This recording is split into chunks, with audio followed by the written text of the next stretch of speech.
You are now watching the full recording of CLCC's Sunday service. May the Word of God strengthen your faith and His presence bring peace to your soul. So sa oras po na ito, ating pong ihanda yung mga puso po na meron tayo. Ating pong idulog ito sa ating Panginoon. At lahat po ng mga babanggit po natin, mga lyrics mula sa awitin na ito, ay ialay po natin para sa ating Panginoon. Amen po ba? Amen.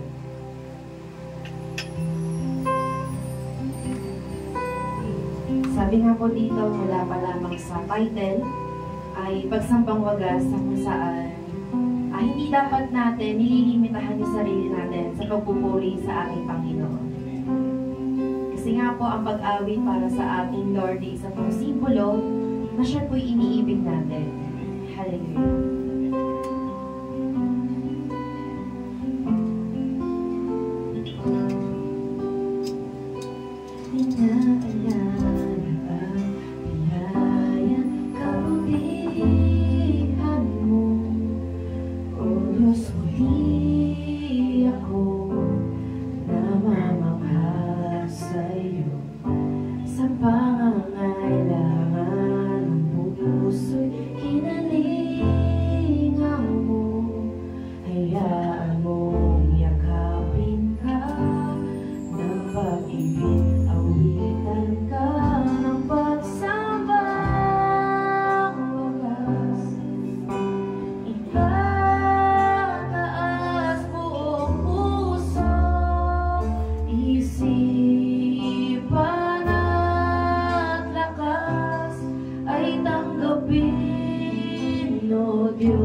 Kayo po ang saysay ng buhay mo namin. Jesus. Inaalala ang biyaya, kabutihan mo. O Diyos, muli ako namamangha sa iyo. Sa pangangailangan ng puso'y kinalin mo, kaya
Sa oras na po, pwede po ba na sabay-sabay muli tayo pagdating sa ating Panginoon?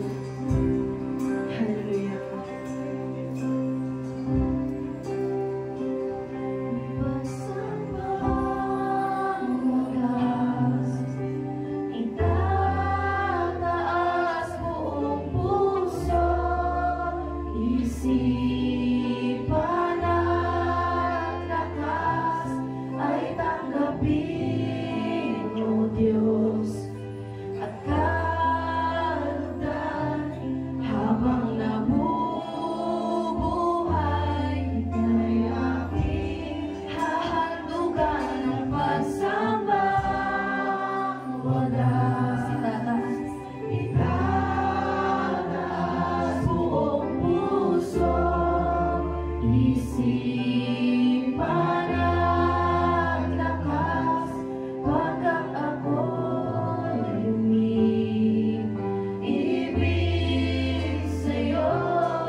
Totoo po ang nabanggit sa amin.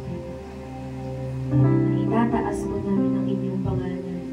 Isisigaw, O Diyos, na Ikaw ay tunay na dakila sa buhay po namin, Panginoon. Kaya, Ama, manarapat ka lamang purihan, itaas, Panginoon. Sapagkat nga Ikaw ay dakila, O Diyos.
Pagmamahal at papuring alay ko.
Purihan ka namin, O Diyos. Ang buong puso, buong kaluluwa, Panginoon. Dahil karapat dapat ka, O Diyos. Jesus. Ama, maraming salamat po, Panginoon. Sa oras na ito, sa pagsama mo sa amin. Na ngayon, Lord, nararamdaman po namin yung presensya mo. Pagitnahan po sa amin sa oras na ito. Kaya Ama, patuloy po kami na aawin, puri, sasamba sa presensya mo sa pangalan ng Panginoon Jesus. Sige po, mataas na puri, salamat. Lahat po tayo magsabi ng Amen. Amen. Amen. Puri po ka, O Diyos. Hallelujah. Nananabik na po ba kayo sa presensya ng ating Panginoon? Amen! Amen! Pati po ba minsan ba? Sumigaw po tayo ng isang malakas na hallelujah. And 1, 2, 3, go! Hallelujah! Ang ating pong ipalakpak ang ating kamay para sa ating Panginoon. Amen! Pati po tayo sumayaw sa oras na ba? Hey!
natin ngayong umaga ay changed by the word, not by the world.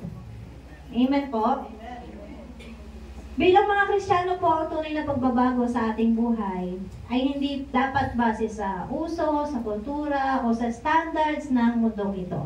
Amen po. Hindi tayo tinawag para makiblend in sa trends. O tinawag po tayo para mag-stand out bilang mga anak ng Diyos. Amen? Anak po ng Diyos? Anak ka ng Diyos? Amen. God's Word is our foundation, our guide, and our source of truth. Kung gusto natin ang tunay na transformation, hindi natin yan makikita sa social media, sa opinion ng tao, o sa mga worldly ideologies. Makikita po natin yan sa salita ng Diyos. Unchanging, life-giving, and always true. Laging totoo po ang salita ng Diyos. So ngayon po, hayaan po natin ang salita ng Diyos ang siyang makipag-usap sa atin, mangusap sa atin, mag-correct sa atin, at magbago sa atin. Hindi lamang po sa isip, kundi pati sa puso at sa buhay po ng bawat isa sa atin. Amen po? So tayo pong lahat ay manalangin muna. Sige po, ipigit po natin ating mga mata at kausapin po natin ang Diyos sa oras na ito. Panginoon, maraming salamat po sa oras na ito na ibinigay mo sa amin, sa lakas, sa buhay, at sa salita mo na aming mapapakinggan. Nagpapasalamat po kami, O Diyos. Dahil alam po namin na ang salita mong ito ay magpapabago sa amin at magiging karapat-dapat kami sa iyong paningin ayon sa iyong kalooban. At Panginoon, tinitiwala ko po sa iyo ang puso ng bawat isa na nawa, maunawaan po namin ang salita mo, matanggap po namin ito at maisabuhay. Nang sa ganoon, makapamuhay po kami ng naaayon sa iyong kalooban at maging karapat-dapat at kalugod-lugod kami sa iyong paningin. Salamat o Diyos, sa inyo po namin lubos sinitiwala. Ang buong oras na ito, samahan mo po kami. Ikaw ang marinig, ikaw ang mahayag, ikaw ang madakila. Sa pangalan ni Jesus, Amen. Amen. Sa papuri sa Panginoon. Ito po yung nakalungkot sa panahon natin ngayon. Marami nagsasabi na imposible na maging perfecto o yung hindi na magkasala. Marami pong nagsasabi niyan. Ang nakakalungkot po, meron ako isang napanood na video, merong isang miyembro ng church nagtanong sa isang vlogger. Yung vlogger ay, hindi ko na lang babanggitin. Pinapanood ko din kasi siya dati, nung hindi ko pa, yung okay naman po kasi yung mga aral nila, okay naman.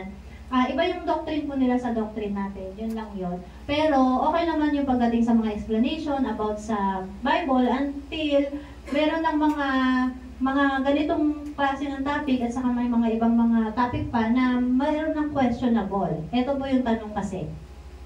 Isa lamang po ito doon sa mga questionable topic nila. Sabi ang tanong ng miyembro, kailangan daw ba na hindi na magkasala para maligtas? Sabi daw kasi ng pastor niya, dapat hindi na siya magkasala kung gusto niyang makapasok sa langit. Para hindi niya daw pero sabi nung nagtatanong, parang hindi niya kaya. Parang hindi ko kaya ang hirap. Yun ang sagot niya. Ang sabi nung nagtatanong. Mahirap po ba na hindi na magkasala? Siyempre.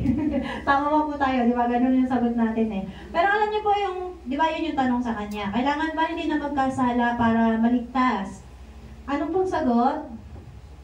Dapat ba hindi ka na magkasala para maligtas ka? Hindi po kaya. Hindi kaya. Natakot sila sumagot eh. No? Ang sagot nung vlogger, sabi niya, that is from Satan. Ang sagot po kasi ng sabi nung vlogger doon sa pastor, yung pastor na yon ay from Satan, 100%, sabi niya. That pastor is a wolf in a sheep's clothing. Meaning, sabi niya, peke yung pastor, hubad, yan yung sinasabi niya. Dahil, imposible daw po sa isang tao na hindi magkasala habang nasa flesh pa. Nagbigay din siya ng mga verses to support. Pero ito po yung dapat natin malaman. Sa mga hindi nakakaalam ng salita ng Diyos, pwede po tayong maniwala sa ganong kaisipan. At nakakalungkot po dahil marami ang nahihikayat sa ganitong paniniwala. Bakit? Kasi okay lang sa kanila yung magkasala kasi nasabi nila, natural lang naman sa tao na magkasala dahil nasa katawang tao pa tayo. Basta ang paniniwala nila sila ay ligtas. So, hindi ko po nasabing totally mali, may tama, pero may mali. Ano po? So, dito po makikita natin sa salita ng Diyos kung ano ba talaga ang sinasabi ng Panginoon. Lagi po natin babalikan ang Biblia at ang sinasabi ng ating Diyos. Ito po. Sa Juan chapter 8 verse 10 to 11, ang sabi po diyan, tumayo si Jesus at tinanong ang babae, Nasaan sila? Ito po kasi yung kwento niyan. May isang babae na nahuli sa pangangalo niya. Diba po, alam niyo po yun? So kung babasahin niyo po yan sa Aklat ng Juan, chapter 8, yung buo na yan, nasabi doon, dumating noon ang mga tagapagturo ng kautosan at mga pariseyo na may dalang isang babae na nahuli sa pangangalo niya. So imagine, nahuli in actual.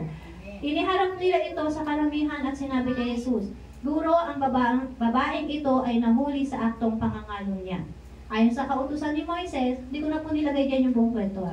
Ayon sa kautusan ni Moises, dapat batuhin, ano sabi doon? Dapat batuhin hanggang sa mamatay ang mga katulad niya. Ano naman ang masasabi ninyo? So tinanong nila si Jesus, dapat ba siyang batuhin hanggang sa mamatay? Kasi nga nahuli siya sa pangangalo niya. Yun yung kautusan ni Moises, yun yung parusa. Itinanong nila yon para subukin si Jesus at nang may maiparatang sila laban kay Jesus. Imagine, gusto nilang paratangan si Jesus. Nakasulat naman yun sa kautusan. So kung sabihin ni Jesus, oo, batuhin ninyo hanggang mamatay. Kasi yun yung nasa kautusan. Ba't paparatangan nila si Jesus? Kung yun naman yung nakasulat sa Biblia. Tama po ba? So nakikita natin kung gaano kabaluktot ang kaisipan ng kahit mga tagapagturo ng salita ng Diyos. Mga pariseyo na tinutukoy.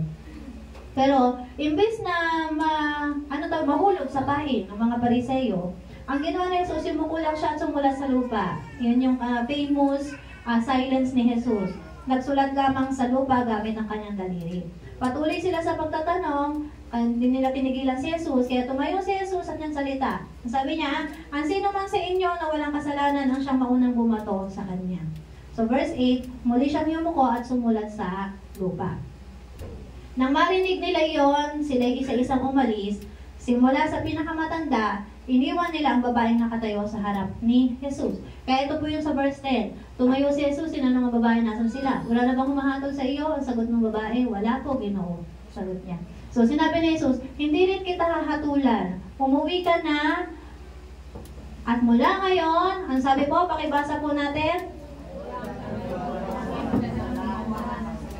Si Jesus po ang nagsabi niyan. Mula ngayon, huwag ka nang gumawa ng kasalanan. So, may utos si Jesus na huwag ka nang gumawa ng kasalanan. Ibig bang sabihin nun ay hindi mo na kaya? Sinabi ni Jesus yun sa babae. Ito po sa ibang salin. Kahit ako man ay hindi hahatol sa iyo. Humayo ka at huwag nang magkasalang muli. Malinaw po? Amen. Sa ibang salin niyan po yung sinabi niya, huwag nang magkasalang muli. So nakita po natin dito na si Jesus mismo, sinabi niya sa babae na huwag nang magkasalang muli. Ibig sabihin, huwag ka na ulit gagawa ng kasalanan. Huwag ka na ulit, magkakasala. Di ba po? Balik-balik talin man natin, malinaw ang sinasabi ng Panginoon na huwag ka na magkasalang muli. Amen. So for sure, alam po ni Jesus na mahirap para sa isang tao ang hindi magkasala. Kaya nga siya bumaba. Para ipakita po sa atin ang halimbawa kung paano mamuhay. Amen po? So, bukod po sa kanya, baka sabihin nyo, isang instance lang naman yan. Meron pa po, isa pang pangyayari sa Biblia. Yan po yan sa Juan chapter 5. So, kanina chapter 8. Mas nauna pa pala to. Mayroon, dito sa chapter 5, naroon ang isang lalaki na 38 taon nang may sakit. Imagine, 38 years nang may sakit. Siya ay nakita ni Jesus na nakahiga. At alam niya na matagal ng panahon na siya ay may sakit. Alam ni Jesus na matagal ng panahon yung lalaki ay may sakit. Sinabi niya sa kanya, nais mo bang gumaling? Gusto mo bang gumaling? Ganon. So sinabi ni Jesus sa kanya, bumangon ka, buhatin mo ang iyong higaan at lumakad ka. Ang ginawa ng lalaki, kaagad siyang gumaling, di ba? Ang lalaki, binuhat niya ang kanyang higaan at lumakad. Kaya lang, nung araw na yun ay Sabat. Yung araw po na yon, na Sabat, na tinutukoy natin, ay bawal magbuhat ng kahit na ano, at bawal gumawa ng kahit na ano. Pero pinagaling siya ni Jesus, at tinutusan pa nga niya, buhatin ang kanyang higaan. Paralyzed po kasi siya. So ngayon, dahil doon tinanong siya ng mga Hudyo, bakit buhat mo yung iyong higaan? Bawal magbuhat sa araw ng Sabat, di ba po? So sinabi niya, merong nag-utos sa kanya na buhatin. So, pagmento niya, kaya lang tinanong sino? Hindi niya maalala. Hindi niya kilala yung pangalan. Kasi first time lang niya ma-encounter. Tapos natagpuan siya ni Jesus sa templo. So nasa loob siya ng templo. Pagkatapos siya kausapin ni Jesus, ito naman ang ginawa niya. Kinuwento niya dun sa umalis yung lalaki at sinabi niya sa mga Hudyo, si Jesus po ang nagpagaling sa akin. So, di ba? Sinabi niya, kinuwento niya. Ngayon, dahil doon, inusog ng mga Hudyo si Jesus. Humanap sila ng pagkakataon upang patayin siya, sapagkat ginawa niya ang mga bagay na ito sa araw ng Sabat. Imagine, dahil lang nagpagaling si Jesus sa araw ng Sabat, gusto na nilang patayin si Jesus. Pero ito yung dapat natin makita. Pinagaling ka na, sinumbong mo ba? Hindi mo lang magpasalamat, pinagaling ka na nga. Amen mo ba? Nakakalungkot, pero yes, ayan po ang katotohanan na hindi lahat ng tutulungan natin ay makaka-appreciate at magbabalik tanaw. Amen po. Pero sabi din naman po ni Lord, yung ginawa mong mabuti ng lihim ay gagantimpalaan niya sa kalangitan. Kaya wag po tayong mawala ng pag-asa. Amen? So yung mga taong hindi marunong maka-appreciate sa kabutihang ginawa mo, okay lang yan. Huwag mo silang isipin. Amen? Kasi si Lord naman po ang nakakakita ng katotohanan at siya din ang hahatol ayon sa ating mga gawa. So, alalahanin po natin, lahat po tayo ay hahatulan ng ating Diyos. Amen po? So, nakita niyo po dyan, sabi niya, pagkatapos ito, natagpuan siya ni Jesus sa templo, sinabi sa kanya, narito, ikaw ay magaling na. Huwag ka nang magkasala upang, ang sabi niyan, upang hindi mangyari sa iyo ang malubhang bagay. So, nakita po natin dyan, na may kasamang babala yung sinabi ng Panginoon. So makikita po natin na kapag pinalaya na kasi tayo ni Lord, when you encounter Jesus, dapat huwag ka nang magkasala pang muli. Kasi sabi niya, may mangyayaring mas malubhang bagay. Ano ba yun sabi doon? Sabi dito sa 2 Pedro, sapagkat kung nakatakas na sa kasamaan ng sanlibutan ang mga taong kumilala kay Jesucristo na Panginoon at tagapagligtas, ngunit muli silang maakit sa dating masamang gawain at tuluyang mahulog dito. Ang magiging kalagayan nila ay mas masahol pa sa dati. Amen? Malinaw? So sabi po dito, kung nakilala mo na si Jesus, tinanggap mo na siya, kinikilala mo siya bilang Panginoon at Diyos, tapos maakit ka pa, tuluyang mong balikan yung dati mong ginagawa na masama, magiging masahol pa ang kalagayan mo kaysa dati. Yan po yung babala. That is the warning na dapat hindi binabaliwala ng mga Kristiyano. Kasi nga po, mas mahihirapan tayong bumalik kay Kristo. Yes, He can still accept you. Yun ay kung may chance ka pa. Eh, paano kung wala na? Walang nakakaalam. Amen po. Ang isilang po ng buhay natin, tapos sasayangin pa ba natin sa atras abante? Yung bang Kristiyano ka ngayon, tapos bukas ay hindi. Diba? Tapos paulit-ulit hanggang sa mapagod ka na lang, sabihin mo, ayoko na. Ganon din naman, hindi pa naman dadating si Lord, enjoy ko na lang muna yung life ko. Alam niyo po yun? Pag naging ganon yung kaisipan natin, kawawa po talaga ang kaluluwa. Kasi mag-enjoy ka ngayon, bukas naman ay magsasuffer ka ng pangwalang hanggan. As in, walang katapusan. So kung hindi mo naiisip yon, isipin mo na. Sabihin mo sa ato, isipin mo. Magsasuffer ka o gusto mo mag-enjoy? Diba? So sabi nga po, prepare for the future. Live today, but live for tomorrow. Your tomorrow is with Jesus. Sana. Hopefully. Di ba po? Paghandaan natin ang ating bukas. Mabuhay tayo ngayon, pero mabuhay ka para sa kinabukasan mo. Para sa kaligtasan mo. Sabi nga po ng mensahe ng last Sunday, di ba? Remember God. Tama po, last Sunday to. Remember God while you're young, habang bata ka pa, before it's too late, because life is short, before judgment comes. Ngayon, sinasabi po sa atin ni Lord, kaya mong mabuhay ayon sa kanyang kalooban. Yung hindi namumuhay sa pagkakasala. Meron po mga taong nabuhay na matuwid sa paningin ng Diyos. Amen po?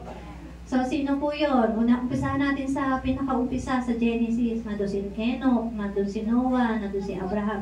Doon si Abraham nagkasala din, pero tinrato siya ni Lord, kinilala siya ni Lord bilang friend of God. Amen po. So, isa pa si Joseph the Dreamer. Hindi sa kalagitnaan si Job. Pinagmalaki pa po talaga ni Lord yun si Job kay Satanas. Amen po. At marami pa pong iba.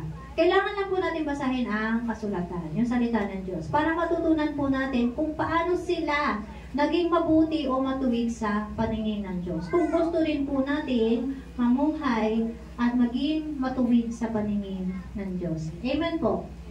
Sabi nga po ni Pablo dito. Pwede po bang basahin natin ng sabay-sabay? 1, 2, 3, go! Imitate. Bakit? Bakit sinabi ni Pablo na tularan siya? Tularan niyo ako gaya ng pagtulad ko kay Kristo. Ito bang statement na to ni Pablo is not prideful. It is pastoral. It's teaching us that we can imitate Christ. Kailangan lang natin makita ang halimbawang ginawa ni Pablo. So the question is, bakit si Pablo? Kasi kung dadiretso po tayo sa pagtulad kay Jesus, marami po sa atin ang babagsak o susuko agad. At sasabihin, hindi ko talaga siya kayang tularan, anak siya ng Diyos, samantalang ako ay makasalanan. Amen po ba? Si Pablo, isa rin siyang makasalanan. Ngayon, pinapatunayan na pinapakita sa atin ni Pablo na imitate ko si Christ, so you can imitate me. Sino ba si Pablo? Dati po siyang makasalanan, mamamatay tao, mang-uusig ng mga Kristiyano at pinapatay ang mga Kristiyano. Imagine! Pero ang lakas ng loob niya sabihin, imitate me as I imitate Christ. Ano ba siya dati? Ngayon, kung ang titignan mo ay yung dati, ay talagang hindi mo siya tutularan. Amen ba? Pero ang sinasabi niya, yung pag-imitate niya kay Kristo, ang tutularan mo. Amen po ba? Kasi yung dati niyang pagkatao, wala na. Amen? Kasi simula po nung ma-encounter ni Pablo si Jesus, total turn around ang ginawa niya. As in, tumalikod siya sa kanyang dating pamumuhay. Hindi na niya binalikan ang dati niyang pamumuhay. Hindi siya natakot sa banta sa buhay niya na maaari din siyang mamatay. Amen po? Naging kaisa pa nga siya sa mga naghahaya ng salita ng Diyos. At siya ang naging instrumento ng Diyos para tayong mga hintil, kasama po talaga tayo sa mga hintil. Nagkaroon po tayo ng pagkakataon na maligtas dahil kay Pablo. Amen po? And yes, sinabi po ni Pablo, walang matuwid. Tama? Wala kahit isa. Lahat ay makasalanan. Pero makikita din po natin sa iba pa nga niyang mga sulat, how we struggle to live according to God's will and holiness. At dito po sinasabi niya sa atin na kaya nating tularan si Jesus. Kung tutularan natin siya. Ano ba ginawa niya? Yun po yung titignan natin. Yung simula nung makilala niya si Kristo hanggang sa siya ay mamatay. Yun yung tutularan po natin. Amen po? Si Jesus. Ano ba ginawa ni Jesus? So nabuhay si Jesus, nagkatawang tao para sa ating mga tao, para ipakita niya na kayang mabuhay ng tao na hindi nagkakasala. Ano ba yung ginawa ni Jesus? Kailangan lang po natin, katulad ni Jesus, labanan ang gawa ng laman, magbabad sa presensya ng Diyos, labanan ang mga tukso, labanan ang dyablo, gamit ang salita ng Diyos. Amen po? So kung yun po titignan natin, nagawa ni Jesus, nagawa ni Pablo, magagawa rin po natin. Amen po. So ganun po yung ginawa ni Pablo, kaya sinabi niya sa atin, tularan natin siya mula sa dating mamamatay tao, mauusig ng mga Kristiyano, nagpabago siya, nagpasakop siya sa Diyos at nagsikap siya na makasunod sa kalooban ng Diyos. Ngayon, ikaw yung nakakaalam kung sino ka dati, it doesn't matter. Kasi what matters most is yung simula nung makilala mo si Kristo hanggang ngayon. Amen po? Dito tayo. Sabi niyan, Paul is inviting believers into a journey of transformation. Not just to admire Jesus, but to follow Him. Marami ang kumikilala kay Jesus by name, yes. But by relationship, by personal relationship, makikita po lang natin yan sa pamumuhay, sa bunga. Nasa kanya ba ang banal na Espiritu? Malalaman niyo po yan. Ang isang Kristiyano na mayroong totoong relasyon sa Diyos, nagpapabago kay Kristo. Hindi mananatiling masama, hindi mananatiling sinungaling, manloloko, magnanakaw, at kung ano-ano pa. Lahat ng dating pagkatao ay mawawala, kasama ng masasamang gawa o pamumuhay. Amen po? Amen. Ang pagkilala kay Kristo ay hindi paghanga lang. Sabi niya, not just to admire Jesus. Hindi paghanga lang, kundi sumusunod, nagpapasakop at nagpapabago kay Kristo. Amen. Sabi po dito, we can imitate Christ by knowing the Word of God. Amen? And when we do, we'll never be deceived. Not by the world, and not even by our own hearts. Kung gusto po talaga nating tularan si Kristo, basahin at alamin natin kung ano ang sinasabi sa Biblia. Ang salita ng Diyos ang magbabago sa atin at hindi ang mundong ito. Amen. Kung alam natin ang nakasulat sa Biblia, kung kilala natin talaga ang salita, na ang salita ay si Jesus, amen po? Meaning kung may totoong relasyon po tayo kay Jesus, babaguhin tayo ng salita at hindi ng mundo. Hindi ka malilinlang ng bunong ito at kahit ng puso mo. Sabi nga po, ang puso ng tao ay mapanlinlang. Amen? The heart is deceitful above all things. Ito pa po yung nakakalungkot. May isa pong tao, nakita ko, napanood ko din, galit na galit siya dun sa video. Hindi ko nga lang po alam kung pastor siya o ano. Basta galit na galit siya, isa siyang matandang lalaki.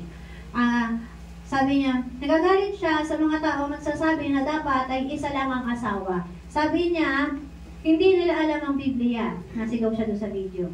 Sabi, nagagalit siya. Yung mga nagsasabi na isa lang dapat ang asawa, hindi nila alam ang totoong salita. Ganyan. Tingnan niyo si David, maraming asawa. Si Hari Solomon, 1,000 asawa. Tingnan natin ha. Yes po, si Haring David, ito po yung mga naging asawa niya. Si Mika, si Ahinoam, Abigail, Maaka, Hagit, Abinadab. So ilan yan? Bathsheba. 8. Tama po ba? 8 yan. More than 1 nga naman, no? So kung dyan, dahil ba dyan, dapat naputularan si David. Dahil kilala po natin si David bilang a man after God's own heart. Dahil ba doon, dahil siya ay kinikilala bilang a man after God's own heart, tutularan na po ba natin si David? At dahil gusto natin maging tulad ni David, tutularan din po natin ang mga naging desisyon niya sa buhay. Gusto ko maging a man after God's own heart. May sino ba yun? Si David. May ginawa ni David. Ito siya. Tumutugtog siya ng instrumento. Natugtog ng instrumento. Tapos, ayun, tinawag siya ng Panginoon para maging leader. Naging leader. Tapos, anong sunod? Nag-asawa na siya. Hindi lang isa asawa niya. Mag-asawa rin ako. Ganun po ba? So, kung alam niyo po yung kwento, after mga kasalan ni David, sa totoo lang, kay Bathsheba, ay pinarusahan po siya ng Lord. Actually, cursed. Sinumpa siya ng Panginoon. Ang sabi ng Panginoon, buong sambayan niya mag-aaway-away. Mga anak niya ay magpapatayan. Which is, nangyari po talaga. So, kung gusto niyo po siyang tularan, sige po, pag-isipan niyo nga lang po kung kaya niyo din tanggapin ang parusa.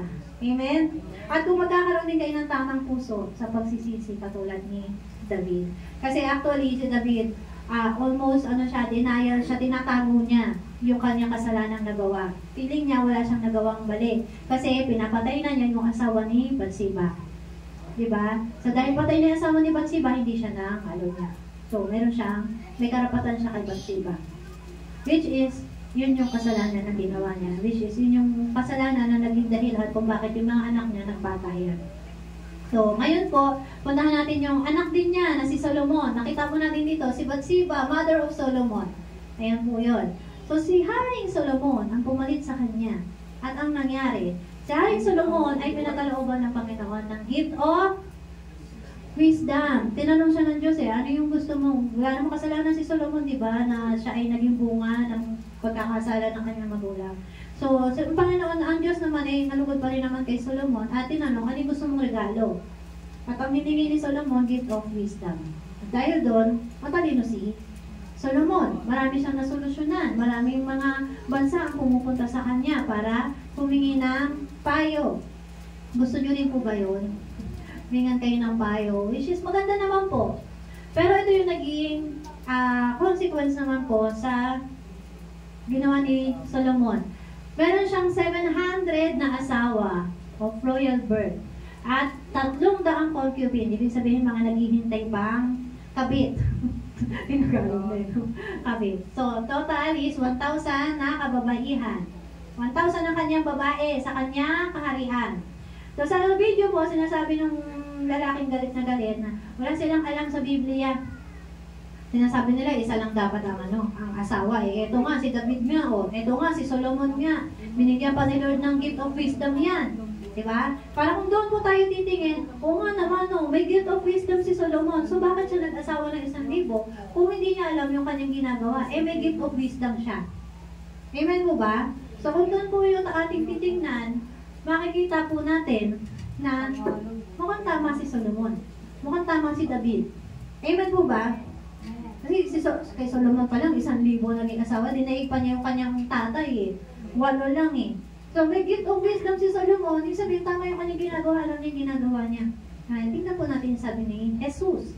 Si Jesus po ulit ito. Sabi niya Jesus sa Mateo, hindi ba ninyo nabasa na sa pasimula nilalang ng Diyos ang tao na lalaki at babae? At siya rin ang nagsabi, dahil dito iiwan ng lalaki ang kanyang ama at ina, at magsasama sila ng kanyang asawa, at sila'y magiging isa. Hindi na sila dalawa, kundi iisa. Kaya ang pinagsama ng Diyos ay huwag paghiwalayin ng tao. Sabi, yung verse po na yan ay binabanggit ni Jesus from Genesis, from the book of Genesis. Imagine, wala pa pong overall Bible na mga scrolls pa po. So, Genesis chapter 2 verse 24 po yung sinasabi ni Jesus. Therefore, a man shall leave his father and mother and hold fast to his wife, and they shall become one flesh.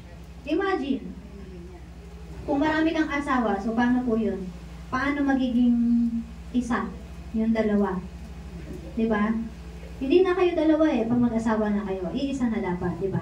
Pero, paano kung may pangalawa? Paano magiging isa kung may pangalawa? Sabi, paano magiging isa kung may pangatlo? Paano magiging isa kung may pang-apat na asawa?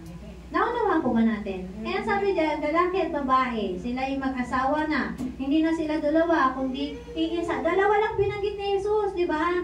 Binanggit ni Lord, dalawa lang. Hindi na sila dalawa, kundi iisa. Wala sa sinabi, hindi na sila tatlo, hindi na sila apat, kundi iisa. Amen po ba? Kasi iisa lang ang asawa. Amen? Amen. So sabi po dyan, ito yung dapat maunawaan natin. While some figures in the Old Testament like Abraham and Jacob, David and Solomon had multiple wives, this is presented as part of the cultural and historical context of the time, rather than as a divine ideal. It's not necessarily as a positive example to follow. They had many wives, yes, but all of those are due to custom or culture na na-adapt nila sa mga nanakop sa kanila noong mga panahon na yun. Marami po kasi nanakop talaga sa kanila, di ba po? Sa panahon pa lang ni Moises, sa Exodus. So doon talaga. Dahil doon, sa mga nanakop na yun, na-adapt nila yung kultura ng pag-aasawa na higit sa isa. At ganoon din kay Solomon, kaya siya nagkaroon ng maraming asawa kasi ang ino-offer sa kanya ng mga ibang bansa, bukod sa mga ginto, mga treasure, ay babae. Itong babae na to, bilhin to, mga ganyan. Maganda yan, malinis, gano'n. Tapos, talentado to, ibibigay namin sa'yo para maging asawa mo. Naging kultura siya na parang pag-aalay ng isang napakahalagang bagay na magugustuhan ng hari. Na dapat, hindi naman po talaga dapat ina-adapt or tinatanggap bilang isang Kristiyano o bilang ikaw ay anak ng Diyos. Pero, ewan ko ba, may gift of wisdom, pero so, ganun, nagalit kay Solomon, no? Hindi din kasi po talaga natin masasabi. Ito po yung nakakalungkot. Pag binigyan ka ng Panginoon ng gift, hindi lahat ng tao ay gagamitin nyo ng tama. At ang nakakalungkot, na-overuse po talaga. Overuse of power, overuse of authority, at feeling nila, napakagaling nila kasi may gift of ganun sila. Amen po ba? So, yan yung dapat iwasan natin bilang Kristiyano. Once ikaw ay binigyan ng Diyos ng gift, huwag mong dalhin sa ulo. Amen ba? Dalhin po natin sa puso at patuloy tayo magpakumbaba sa Panginoon. Amen po? So, ngayon po, kung magbabase lamang po tayo sa halimbawa nila David, nila Jacob, nila Haring Solomon, hindi po natin, at hindi natin alamin yung sinasabi sa Biblia. Kawawa talaga tayo. Amen po? Sabihin mo sa katabi yung kawawa ka. Pag hindi mo alam ang salita ng Diyos.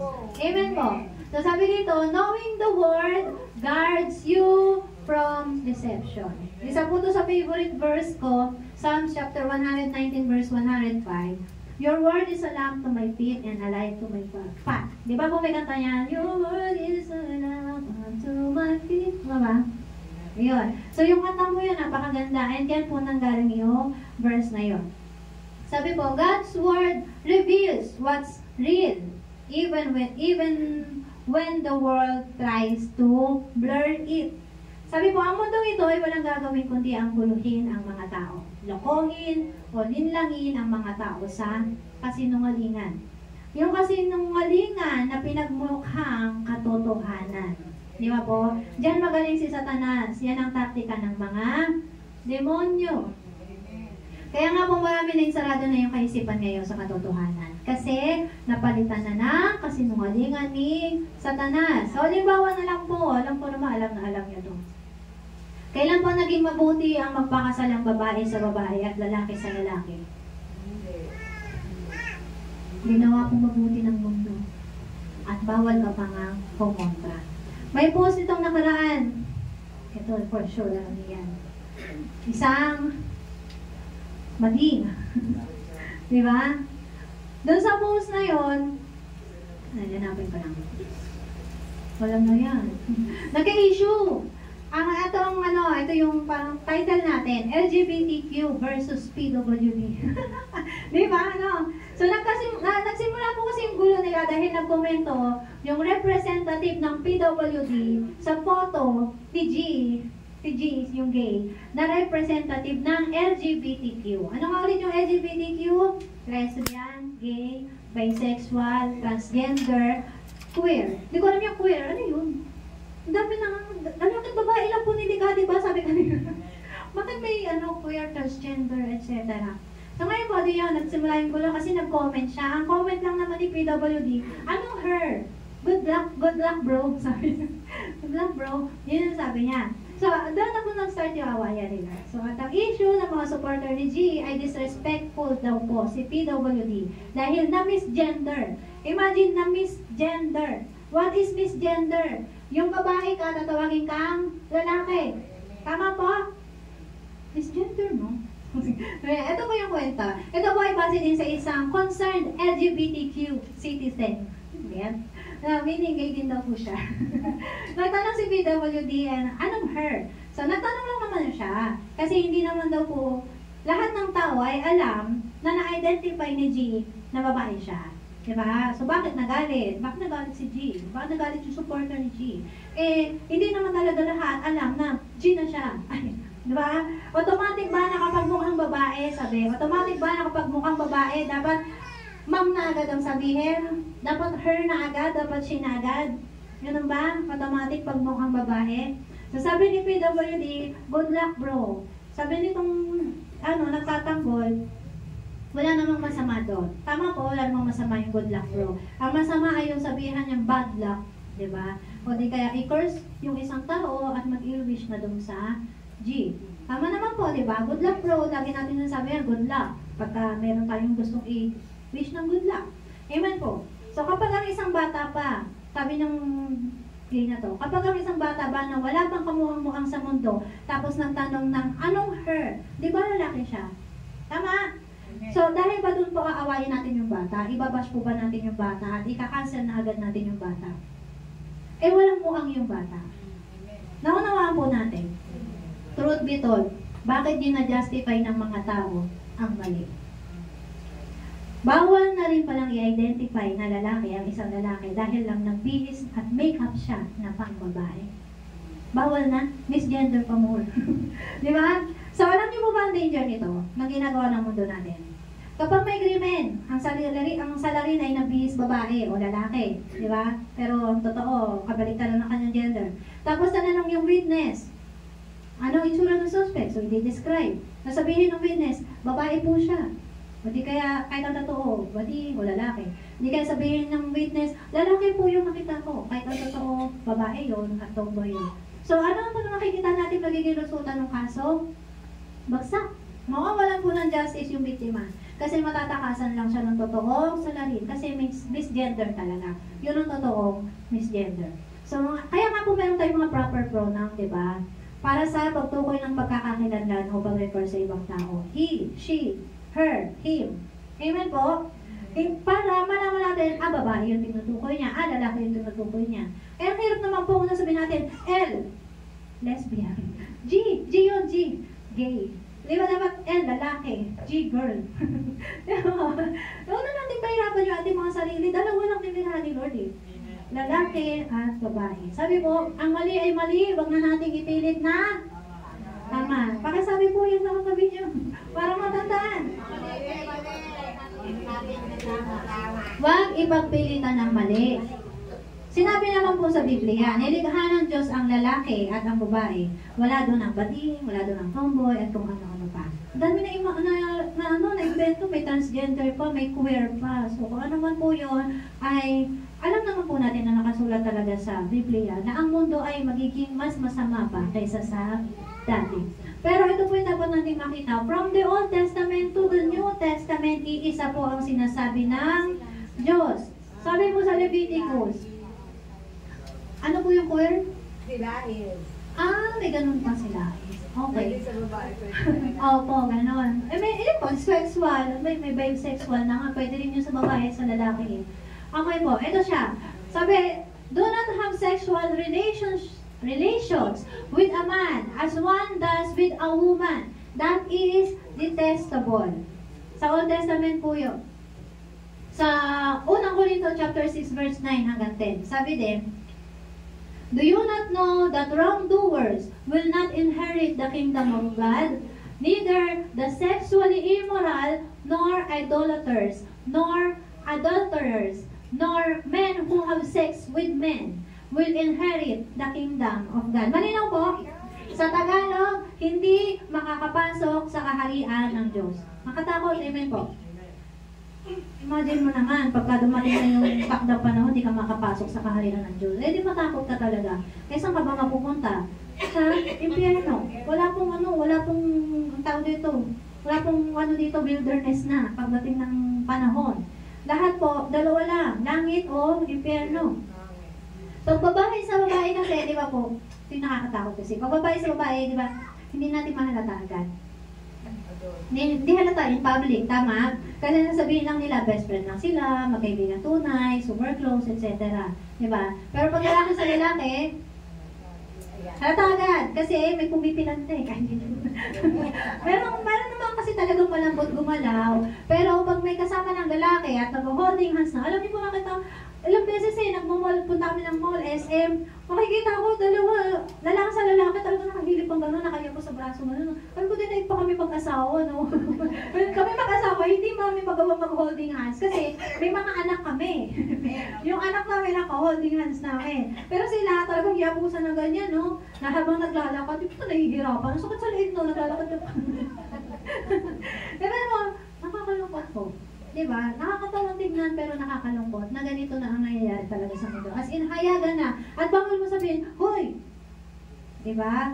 Bawal mo sabihin yung bakit? Kasi magagalit sa iyo ang community nila. At kawawa ka pa kasi ibabash ka online. O diba? Tapos hindi lang yun. Tatawagin nila ka ng mga federasyon at susugurin ka. Alam niyo po yun? Ganun talaga mangyayari. Kawawa tayong mga nasa tama. Kung sino pa yung nasa tama, sila pa yung kawawa. So ito po yung nakakalungkot at nakakakilabot. Kapag etong ganitong eksena ay ginawa sa loob ng church. Bakit mas nakakakilabot? Wala tayong pakialam dun sa mga hindi Kristiyano. Ito pong mensahe na to ay para sa mga Kristiyano.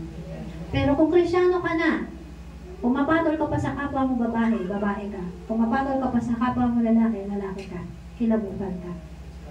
Ito pong mensahe na to ay para sa kaligtasan ng bawat isa sa atin. Amen po. Nakakakilabot kapag Kristiyano ka na tapos may lihim ka rin relasyon na higit pa sa pagiging magkaibigan ng kasing gender mo. Tapos ang masaklap, nasa ministry ka pa. Merong iba nagpipreach pa nga ng salita ng Diyos. Nagtuturo, nagdi-disciple. Yung ganito pong eksena nangyayari sa buong mundo. As in sa iba't ibang bansa. Meron na nga pong LGBTQ na church. Natuturo talaga po sila ng nakasulat sa Biblia. So, ewan ko lang po kung paano nila tinuturo yun o paano pagtuturo ginagawa nila. Samantala, nakasulat to sa Biblia. Diba? So, may be selective yung kanilang pagtuturo. Kasi, pag tinuro nila to, against to sa community nila. Diba? Nalinaw po yung sinasabi ng Biblia. Amen? So, kung ituturo nila yan sa kanilang community, sa kanilang church, ewan ko na lang. Magbatuhan sila niyan. No? So, kung kilala po natin si Kristo, madudurog din ang puso mo sa sakit. Kung kilala mo ang Diyos Ama, alam mo na galit na siya at namumuhi sa kanyang nasasaksihan na ginagawa ng mga Kristyakuno. Ulitin po natin, Kristyakuno. Kasi po ito po muli ay para sa mga Kristiyano. At kung kilala mo rin po ang banal na Espiritu, alam mong naghihinagpis na siya. sa ginagawa ng mga ganito tao. Sabi po sa Efeso, huwag ninyong saktan ang kalooban ng Espiritu Santo, sapagkat siya ang tatak ng Diyos sa inyo, ang katibayan na kayo'y tutubusin pagdating ng takdang araw. Kung gusto mo pong ikaw ay maligtas pagdating ng takdang araw, huwag po natin saktan ang kalooban ng Espiritu ng Diyos. Amen po. So ito po yung totoong nangyayari sa mundo. Sabi sa Roma, tinalikuran nila ang katotohanan tungkol sa Diyos at pinalitan ng kasinungalingan. Sinamba nila at pinaglingkuran ng mga nilikha sa halip na ang lumikha, na siyang dapat papurihan magpakailanman. Amen. Dahil dito hinayaan sila ng Diyos sa mahahalay na pagnanasa, ayaw na makipagtalik ng babae sa lalaki ayon sa likas na kaparaanan, at sa halip ay sa kapwa babae sila nakikipag-ugnayan. Ganyan. So, ganon din ang mga lalaki. Ayaw na nilang makipagtalik sa mga babae ayon sa likas na kaparaanan. At sa kanilang kapwa lalaki sila nahuhumaling. Ginagawa nila ang mga kasuklam na bagay. Kaya sila ay paparusahan na nararapat sa kanilang masasamang gawa. Sabi pa dyan, dahil ayaw nilang kilalanin ang Diyos, hinayaan sila ng Diyos sa masasamang pag-iisip at sa mga gawaing kasuklam-suklam. This is the work of this world. Malinaw po yung nakasulat yan kung ano nang ginagawa ng mga tao sa mundo. Amen. So sabi po sa atin dyan sa Roman, do not be conformed to the work of this world. This is the work of this world. Tapos, gusto mo ba bang sumunod o sumang-ayon sa nangyayari sa mundo? Ay, kawawa ka po. Amen ba? So sabi ng Panginoon, dahil ayaw nilang kilalanin ang Diyos, sinayaan na sila ng Diyos sa masasamang pag-iisip at sa mga gawain pasuklam-suklam. Kung ayaw mong hayaan ka ng Diyos, ibigin mo ang katotohanan. Kung ayaw mong hayaan ka ng Diyos, pabayaan ka na niya, kilalanin mo ang Diyos. Amen po. Kaya ikaw po, kapatid, tayo, kung nasa kalagayan pa tayo na hinahanap mo, nyo, ang katotohanan, stick with the Bible and never be deceived by this world. Sabi po, pakibasa po, be changed, not by. Malinaw po yan. Salita ng Diyos at hindi ng mundo. Sabi sa 2 Timoteo, ang lahat ng kasulatan ay kinasihan ng Diyos at kapaki-pakinabang sa pagtuturo ng katotohanan, sa pagsaway sa kamalian, sa pagtutuwid sa likong gawain, at sa pagsasanay para sa matuwid na pamumuhay. Sa verse 17, upang ang lingkod ng Diyos ay maging ganap at handa sa lahat ng mabubuting gawain. Pag sinabing maging ganap, ibig sabihin, hindi ka na nagkakasala. Amen? So, kailangan po natin ang salita ng Diyos para magamit po natin sa pagtuturo ng katotohanan. Matuto rin tayo sa katotohanan. Sawayin yung mali. Ituwid yung mga likong gawain. At magsanay para sa matuwid na pamumuhay. So, yung kaisipan na hindi ka na magkakasala ay imposible, ay posible. Amen po? Amen. Amen. So, yan po ang salita ng Diyos. Sa mga taong totoong nakakaunawa sa salita ng Diyos, sila ang babaguhin ng Diyos ayon sa kanyang salita. Ito po yung sinakalungkot. Maraming taong gumagamit ng salita ng Diyos. Kaya nga nasabi ko kanina, yung LGBTQ na church, ginagamit nila yung salita ng Diyos. Pero, sabi ko nga, hindi nila maaaring gamitin yung ibang mga verses na pumapatungkol sa kanila at kontra sa kanila. So, ginagamit lang po nila yung salita ng Diyos para i-justify ang mga maling ginagawa nila. Saying na iyon ay tama at nasusulat. Amen po? So, nakakalungkot kasi ganyan talaga si Satanas. Gagamitin niya yung salita mo, gagamitin niya yung salita ng Diyos para lang mabaluktot ang katotohanan. Amen? Amen. So, ito po, basahin po natin Romans chapter 6. 1, 2, 3, go! Ano ngayon? Patuloy ba tayong magkakasala upang sumagana sa atin ang kagandahang loob ng Diyos? Hindi. Ulitin mo natin. Hindi. Tayo'y patay na sa kasalanan. Paano pa tayo mamumuhay sa pagkakasala? Patay na sa kasalanan? Uy, mamatay na. Uy, mamatay ka na sa kasalanan. Sa kasalanan naman. Dapat patay na tayo sa kasalanan. At hindi na po dapat tayo namumuhay sa pagkakasala. So, sinasatin po natin ang ating mga sarili kung may favorite sin ka ba na ginagawa na hindi mo kayang bitawan. Katulad nung nagtanong kanina umpisa na sabi niya, parang hindi ko kaya. No? Kung nasa ganong kaisipan ka, alamin mo po, ano ba ang meron ako? Diba? Ano ba yung ginahawakan ko na ayaw ng Panginoon? Sabi, what makes a sin favorite? Yan po ay habitual, yung madalas mong ginagawa. Minsan hindi mo na namamalayan, ginagawa mo pa. Rationalize, yun po yung dinajustify mo na kahit mali na. Emotionally tied, it may be linked to deep wounds, desires, or unmet needs.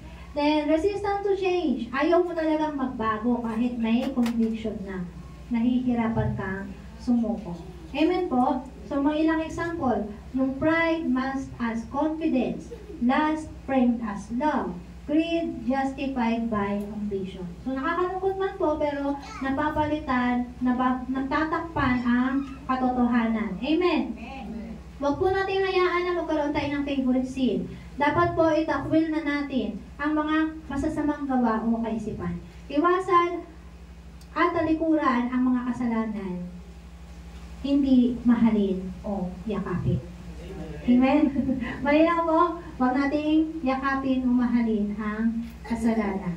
Sabi po sa atin ng Panginoon, if we confess our sins, He is faithful and just to forgive us and purify us from all unrighteousness.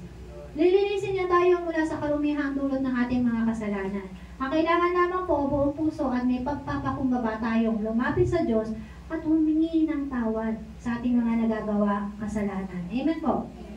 Ito po yung isang magandang gawin din natin. Take note po natin yung ating mga kasalanan kung ano-ano ba yung nagagawa mo para hindi mo na maulit-ulit. Amen?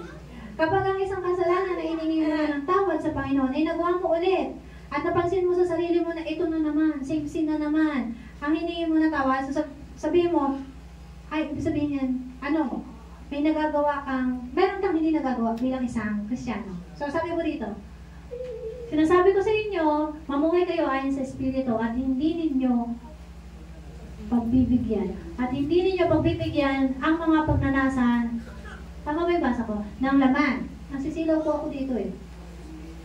Sana tayo, sapagkat ang mga pagnanasa ng laman ay laban sa kagustuhan ng Espiritu. At ang kagustuhan ng Espiritu ay laban sa mga pagnanasa ng laman. Magkalaban ang dalawang ito. Kaya napipigilan kayo sa paggawa ng nais ninyong gawin. Kung pinapatnubayan kayo ng Espiritu, wala na kayo sa ilalim ng kautusan. Sabi ba po dito, hindi may kakaila ang mga gawa ng laman.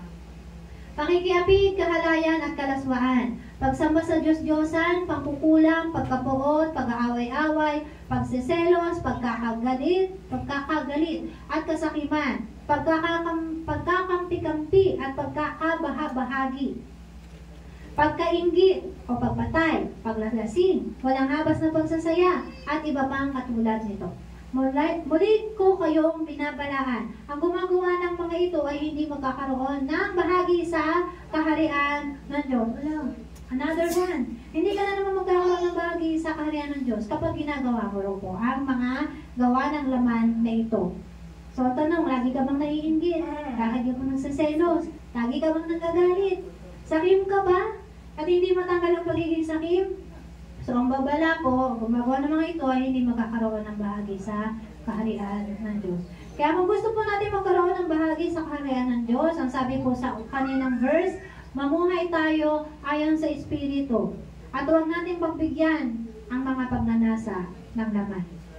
Sabihin po natin, yes, nagkakasapla pa tayo ngayon, pero may mga nagagawa pa tayong hindi ayon sa kalooban ng Diyos, pero ang mahalaga po, nagpapatuwid tayo sa Diyos, nagsisisi tayo, at tumatalikod sa kasalanan. At pag tumalikod na, sabi, huwag mo nang balikan. Huwag mo nang ulitin. Amen? Sabi po sa atin dito sa Efeso, last verse, iwan na ninyo ang dating pamumuhay. Hubarin na ninyo ang inyong dating pagkatao na nasisira dahil sa masasamang pagnanasa. Magbago na kayo ng diwa at pag-iisip. At dapat ninyong isuot, ay ang bagong pagkatao na nilikhang kalarawan ng Diyos at nahayag sa matuwid at banal na pamumuhay ayon sa katotohanan. Amen? Malinaw po, hindi natin sinasabing tayo ay mga perpekto na, malilinis na, pero hindi mo inuulit-ulit ang kasalanan mo. Hindi ka namumuhay sa kasalanan.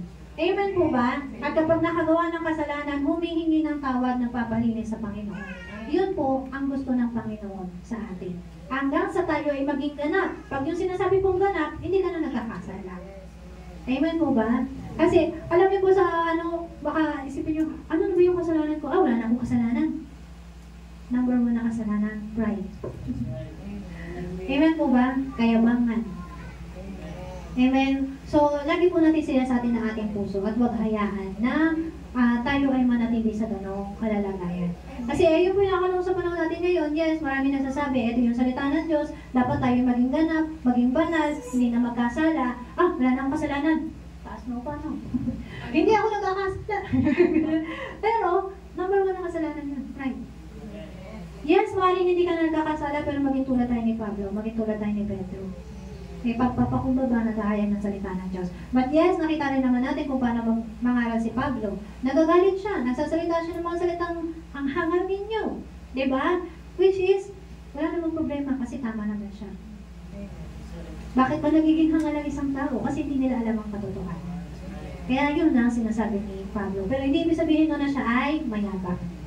So, maaari natin tularan si Pablo, maaari natin tularan si Jesus sa pamamagitan ni Pablo, sa pamamagitan ni Pedro at ng iba pang mga alagad.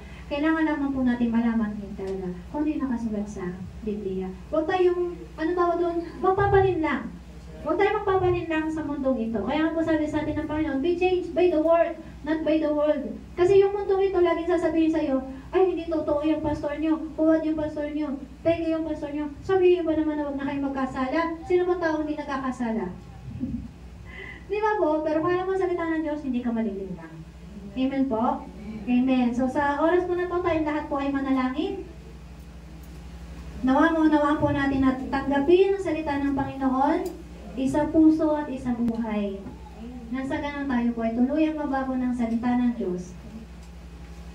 At hindi lang po ito. We praise you God, we praise you Father. We thank you for your word, O God. Sige po kapatid, magpasalamat ka sa Panginoon sa oras na ito. At kung kinakailangan, humingi ka ng tawad, humingi po tayo ng tawad. Kung kinakailangan, magpalinis po tayo sa Panginoon sa oras na ito. Yes, Father God. Nakikita mo kung laman ng puso, ng isip na bawat sa amin, O Diyos. Ikaw ang maglinis ito, ikaw ang magtuwid sa amin, O Diyos. Kaya ng salita, ito ay patuloy po namin itatanim sa aming mga puso at isa sa buhay. Nasa ganun patuloy po kami mabago ng iyong salita. Diyos, salamat po sa mensahe mo na amin napakinggan. At nawa ang mensahe mo ito ay tumimo sa aming mga puso.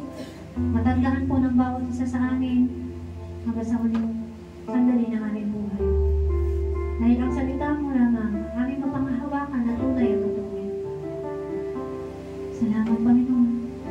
Kami ay nilikha mo na ayon sa iyong wangis, kaya dapat po kami mamuhay din po ayon sa iyong pagkatawag sa amin. Praise you, Father.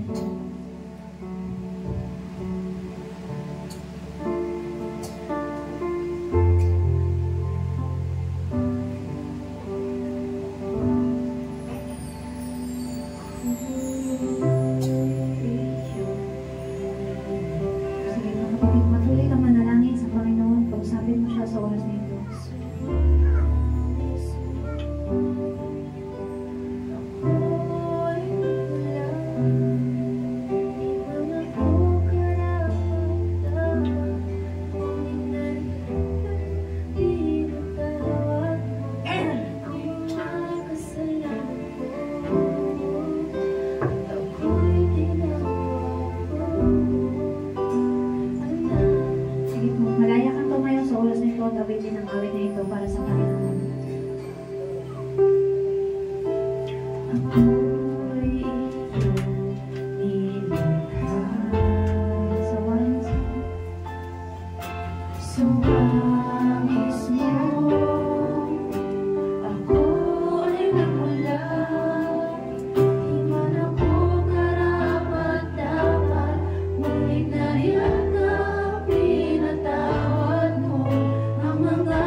mo at sa pag-ibig mo na aming nadama.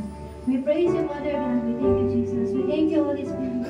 At hinihiling po namin patuloy yung paggabay sa bawat isa sa amin. In Jesus' name we pray. Amen! Amen! Papuri sa Panginoon!